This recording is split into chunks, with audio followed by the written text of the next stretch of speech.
22 एप्रिलला झालेल्या पहलगाम हल्ल्यानं संपूर्ण देश हादरून गेला।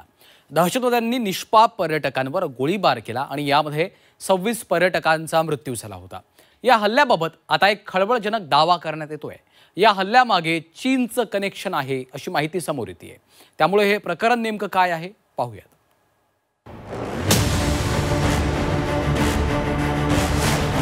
पहलगाम हल्ल्याचं चायना कनेक्शन।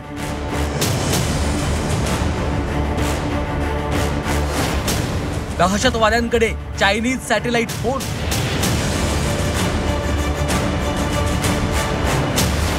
चीननं सॅटेलाइट इमेज पुरवल्याचाही संशय।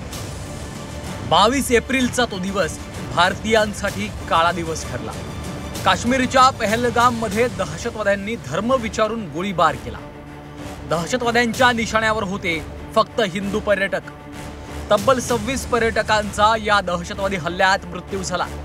या हल्ल्याचे काही धक्कादायक व्हिडिओ आणि फोटो व्हायरल झाले।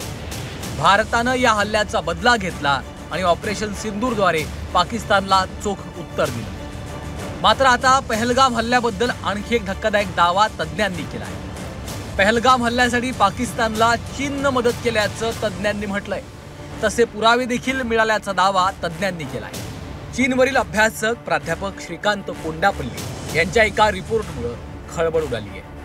आपल्या रिपोर्टमध्ये कोंडापल्ली म्हणतायत, पहलगाम दहशतवादी हल्ल्यातील एका दहशतवाद्याकडे हुआवेई हा फोन होता। हा फोन चीनी उपग्रहाशी कनेक्टेड होता। इतरच नाही तर याच फोनद्वारे या दहशतवाद्यांनी हल्ल्यानंतर पाकिस्तानमध्ये मेसेज पाठवला। April 22nd, when the Pahalgam incident took place, one of the terrorists was carrying a Huawei phone with Chinese satellite connection, and he was messaging back to Pakistan after the Pahalgam attacks. Chinese have supplied satellite imageries of Pahalgam before the attack. 129 slides have been given to the Pakistanis through the GPS locations, etc. Pahalgam दहशतवादी हल्ल्यापूर्वी चीननं पहलगामचे 120 ते 129 satellite image पुरवल्याचा दावाही केला आहे। एकीकडे दहशतवादाविरोधात भारत आणि आंतरराष्ट्रीय समुदायासोबत उभं राहायचं आणि दुसरीकडे दहशतवादी कारवाया करण्यासाठी पाकिस्तानला मदत करायची अशी दुटप्पी भूमिका चीन नेहमीच बजावत आलाय। चीनने जे दहशतवादी आले होते पहलगाममध्ये त्यांच्याकडे हुआई या चायनीज कंपनीचे सॅटेलाइट फोन होते आणि त्याचं एन्क्रिप्शन जे होतं ते चायनीज होतं। तर त्याच्यामुळे हल्ला झाल्यानंतर ज्यावेळेला नॅशनल इन्व्हेस्टिगेशनची टीम तिथे आली त्यांना त्यांचं एन्क्रिप्शन तोडता आलं नाही, त्यांना त्यांची माहिती काढता आली नाही आणि आपल्याला खूप वेळ लागला शोधण्याकरता की ते नेमके दहशतवादी कोणाशी बोलत होते, काय बोलत होते, कधी बोलत होते वगैरे। याच्याशिवाय या दहशतवाद्यांनी चीनी मॅप्स वापरले होते। म्हणजे आपण जनरली गुगलचा मॅप वापरतो आणि मग इन्व्हेस्टिगेशन एजन्सीजना चेक करता येतं की आपण कुठून आलो, कशी गेलो वगैरे, परंतु हा चीनी मॅप बाहेर अवेलेबल नसल्यामुळे त्यांचं लोकेशन शोधणं हे आपल्याला अत्यंत डिफिकल्ट झालं। एवढंच नव्हे तर त्यांनी कम्युनिकेशन करताची मीटिओर सिस्टीम वापरली, तीसुद्धा चीनी बनावटीची होती। एवढंच नाही तर नंतर युद्धामध्ये चीनने पाकिस्तानला प्रचंड मदत केली। चीनचे जवळजवळ 100 ते 150 सॅटेलाईट आहेत की जे जगावरती लक्ष ठेवून असतात। तर त्यांनी या सॅटेलाईटचा जो फोकस होता तो बदली केला आणि त्यांचं सगळं लक्ष हे भारतावरती होतं, भारताच्या रणभूमीवरती होतं।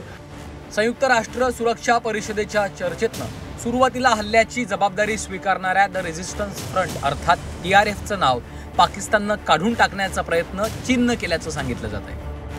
TRFनं सुरुवातीला दोनदा हल्ल्याची जबाबदारी स्वीकारली, मात्र चीन आणि पाकिस्तानी राजदूतांनी UNSCच्या चर्चेतनं TRFचं नाव काढून टाकलं। यातून अनेक गोष्टी स्पष्ट होतात।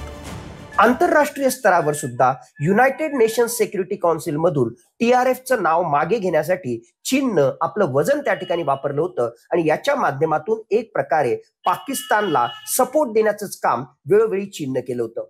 यावरून स्पष्टपणे त्या ठिकाणी दिसून येतं की पाकिस्तानला पुढं करून चीन हा भारताला पाकिस्तान विरुद्ध झुंजवत त्या ठिकाणी ठेवतोय आणि त्याच्या माध्यमातून एशियामध्ये आणि एकूणच जगामध्ये भारताला एक प्रकारे दाबण्याचा त्याचा प्रयत्न आहे आणि अल्टिमेटली इमर्जिंग सुपर पॉवर म्हणून भारताला त्या ठिकाणी पुढे येण्यासाठी चीन हे आपलं दबाव तंत्र वापरताना स्पष्टपणे आपल्याला दिसून येतोय.